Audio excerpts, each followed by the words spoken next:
Mother who ordered an ambulance to drive her son and the friends he'd been drinking with home last Friday night to keep him from facing the consequences of being out past curfew has been suspended by her employer. But it is still uncertain whether the mother who abused her position as a supervisor with Kenya Red Cross affiliated emergency medical services will face criminal charges. NTV's Olive Barrows with that report.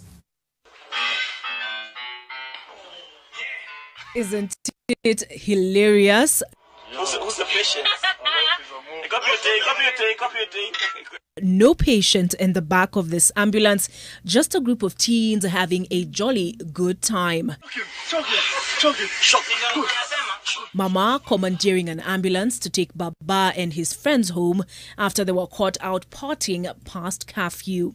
And they evidently thought that reducing an ambulance driver to their own personal chauffeur was so funny. They just had to share it with their followers on Instagram. No shame in flaunting their privilege. This is Kenya after all, and impunity is its middle name. Tragically for us, this was just another day in Kenya. 2 days ago, there were young people who wanted to beat the curfew to go to a party, and guess what they got to go for the party with? An ambulance. That's how bad it gets. You take an ambulance under the guise of sickness to go and hang out instead of leaving the ambulance for the kind of purposes that you are asking. So how does one hitch a ride aboard an ambulance to keep the party going as others risk their lives and those of their children on the COVID-19 front line? A staff member had requested for a dispatch of an ambulance to check on a son who was said to be stranded without further details.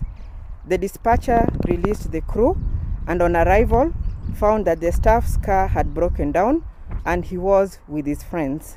So the ambulance left South Sea to go to Nairobi West where he found them, and from there they proceeded to a residence in Kileleshwa using Ngong Road. Now that the cat is out of the bag, the supervisor who called for an ambulance to take her son home after a day of drinking has been suspended. We have taken the necessary disciplinary action on all the staff involved and implicated in this matter.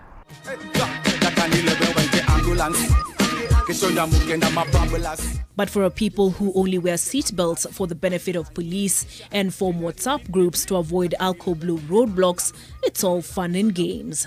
And with a projected 28,000 lives on the line, will Kenya close ranks against an external aggressor or wage battle with itself to its own undoing?